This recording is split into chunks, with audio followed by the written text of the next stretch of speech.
سڵاوتان لەبێت بینەرانی خۆشەویستی تەلەڤیزیۆنی کۆمەڵە ئەم کاتە و هەموو کاتێکی ژیانتان باش هیوادارین لە هەر کوێیەکان ساغ و سڵامەت بن. ئەمڕۆ پێنجشەممە 8 مانگی پوشپەڕی 1402 هەتاوی بەرابەرە لەگەڵ 29 ژوانی 2023 زاینی لەگەڵ هاوڕێیانی هاوکارم لە خزمەتتان دایم بۆ پێشکەشکردنی گەشتی هەوڵەکانی کوردستان، ئێران و جیهان. سەرەتا سەردێڕی گرنگترین هەوڵەکان.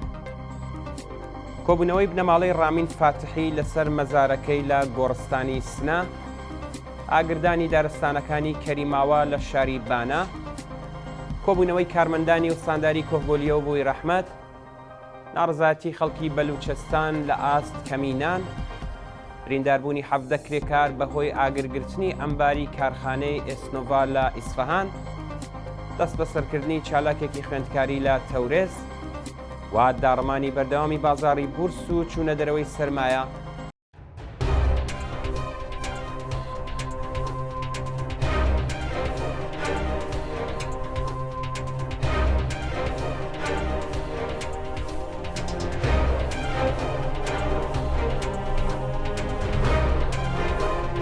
درێژەی هەواڵەکان. کۆبوونەوەی بنەماڵەی ڕامین فاتحی لەسەر مەزارەکەی لە گۆڕستانی سنە. بەپێی هەواڵی گەشتوو، بنەماڵەی هەمیشە زیندوو ڕامین فاتحی لە خەباتکارانی گیانبەختکردووی شۆڕشی ژینە ڕۆژی چوارشەممە 7 پوشپەڕ لەسەر گڵکۆی ناوبراو کۆبوونەوە و ڕێزیان لە بیرەوەریەکانی گرت. بەپێی راپۆرتەکان ڕۆژی ڕابردوو، بنەماڵەی دادخوازان لە زۆربەی شارەکانی کوردستان لەسەر مەزاری گیانبەختکردوانی شۆڕشی ژینا کۆبوونەوە و وێرای ڕێزلێنان لە فیداکاریەکانیان پەیمانیان لەگەڵ ئاواتەکانیان نوێ کردەوە. شانی باسە کە ڕامین فاتحی لە سەردەمی شۆڕشی ژینە لەلایەن ئیدارەی ئیتلاعاتی سنە دەست بەسەر و لەژێر ئەشکەنجەی جنایەتکارانی ڕژیم گیانی بەخت کرد. ئاگردانی دارستانەکانی کەریماوە لە شاری بانە. بەپێی هەواڵی گەشتوو بەیانی ڕۆژی پێنجشەممە 8 مانگی پوشپەڕ، دارستانەکانی ناوچەی کەریماوای شاری بانە لەلایەن کەسانی سەر بە ڕژیمەوە ئاگردرا. بەوتەی هاوڵاتیان بە دوای ئاگردانی بە ئەنقەستی دارستانەکانی سەیرانبەنی بانە، ئەم جارە نۆرەی دارستانەکانی ناوچەی کەریماوا بوو کە لەلایەن بەکرێگیراوانی ڕژیم لە ئاگردا سووتا. بەپێی زانیاریەکان، چالاکانی ژینگە پارێز خێرا خۆیان گەیاندۆتە کەریماوا و پاش چەند کاتژمێر ئاگرەکەیان کۆنتڕۆڵ کردووە. هاتنی بوومە لەرزە لە پارێزگای ئیلام. بەپێی راپۆرتی ڕێکخراوی ژێئۆفیزیکی زانکۆی تاران شەوی چوارشەممە 7 پوشپەڕ، بوومە لەرزەیەک بە گەورەی 5 پلەی ڕشتر لە قوڵایی 14 کیلومتری زەوی ناوچەی موسیانی لە پارێزگای ئیلام لەرزاند.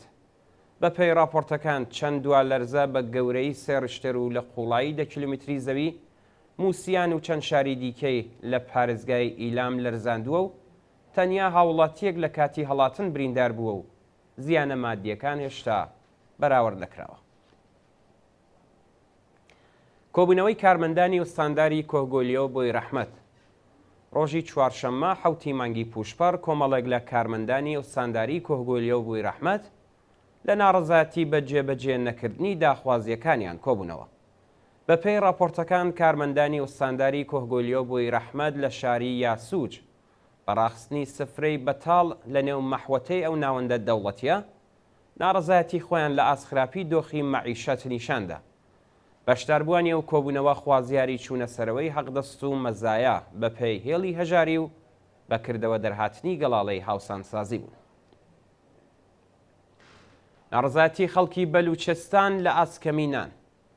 ڕۆژی چوارشەممە 7 مانگی پوشپەڕ، خەڵکی شاری زاهدان لە ئاسکەمینان و ئارد ناڕەزایەتیان دەربڕی. بە وتەی سەرچاوە خۆجێیەکان، خەڵکی هەژاری ئەو شارە کە بەهۆی گرانی و تەوەڕۆم توانای کڕینی زۆربەی پێداویستیەکانی خۆراکیان نەماوە، بۆ کڕینی چەند پارچەنان ناچارن چەندین کاتژمێر لە ڕیزدا بوەستن. نەبوونی نان لە تەنیش قەتعی بەردەوامی ئاو، شەپۆلی خۆڵبارین و کوشتنی سوختبەران و دەیان کێشەی دیکە ژیانی لە خەڵکی وستانی سیستان و بەلوچستان تاڵ کردووە و هیچ ڕێگە چارەیەکیان جگە لە ناڕەزایەتی نییە، ئەویش لەلایەن ڕژیمەوە بە توندی سەرکوت دەکرێت. برینداربوونی 17 کرێکار بەهۆی ئاگرگرتنی ئەنباری کارخانەی ئێسنۆڤا لە ئیسفەهان. ڕۆژی چوارشەممە حوتی مانگی پوشپەڕ بەشێکی گەورە لە ئەمباری کارخانەی ئیسنۆڤا لە شارۆچکەی سەنعەتی مورچەخورتی ئیسفەهان ئاگری گرتو بەو هۆیەوە 17 کرێکار بریندار بوون. بە پێی راپۆرتەکان ئاگرەکە لەلایەن هێزەکانی ئاگرکوژینەوە کۆنتڕۆڵ کراوە و بە پێی ئامارەکان 13 کرێکار تووشی هەناسە تەنگی بوون، 3 کرێکار بە سووکی سوتاون و کرێکارێک کە باری تەندروستی خراپ بووە بۆ نەخۆشخانە گوازراوەتەوە. دەست بەسەرکردنی چالاکێکی خوێندکاری لە تەورێز. ڕۆژی چوارشەممە حوتی مانگی پوشپەڕ چالاکێکی خوێندکاری زانکۆی مەدەنی تەورێز بە ناوی ئارمیتا پاویر لەلایەن هێزە ئەمنیەتیەکانەوە لە ماڵەکەی خۆی دەست بەسەر کرا.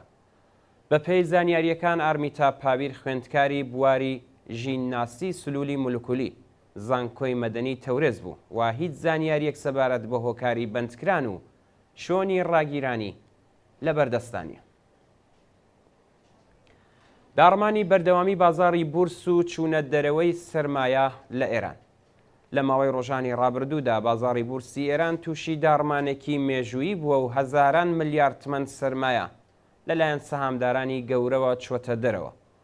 ماوەی 50 ڕۆژە لە گەورەترین داڕمانی بازاڕی بورسی ئێران تێدەپەڕێت و بە تازایی نامەیەک لە تۆڕە کۆمەڵایەتیەکان بڵاو کراوەتەوە کە ئاماژە بە ڕووخانی مێژووی بازاڕی بورس لە ڕۆژی 7 گوڵانی ئەم ساڵەوە دەکات.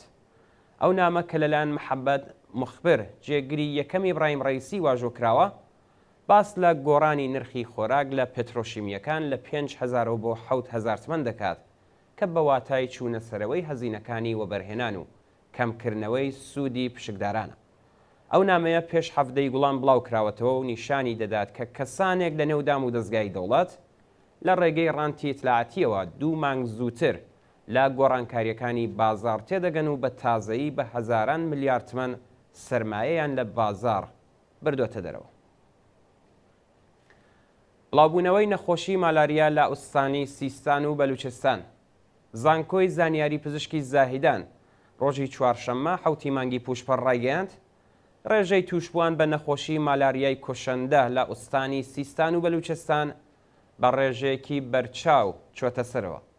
بە پێی راپۆرتی زانکۆی زانیاری پزیشکی زاهیدان لە ساڵی ڕابردووەوە تا بە ئەمڕۆ ڕێژەی تووشبووان بە نەخۆشی مالاریای کوشەندە دەهێندە زیادی کردووە و لە ئێستادا 2,000 کەس لە شارستانەکانی ڕاسەک، مێهرستان و سەرباز بەو نەخۆشیە توش بوون. نەبوونی ئیمکاناتی بێهداشتی، بێبەشبوون لە ئاوی پاک و خاوێن و هەژاری و دەستکورتی سەرەکی ترین هۆکارەکانی چوونە سەرەوەی ئاماری توشبوون بە نەخۆشی مالاریا لە ئوستانەیە.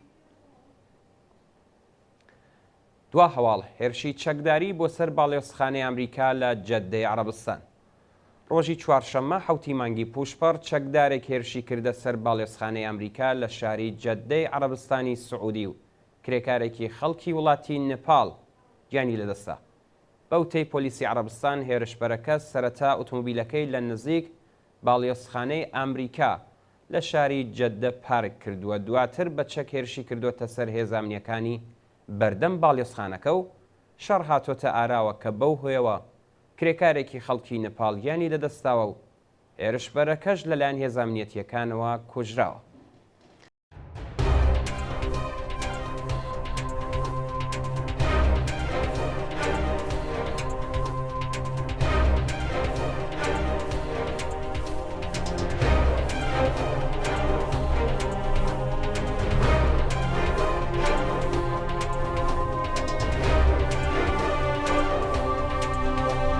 بەڵە بینەرانی خۆشەویست، هەواڵەکانتان پێشکەشکرا لەگەڵمان بن بۆ بینینی درێژەی بەرنامەکانی تەلەڤیزیۆنی کۆمەڵ.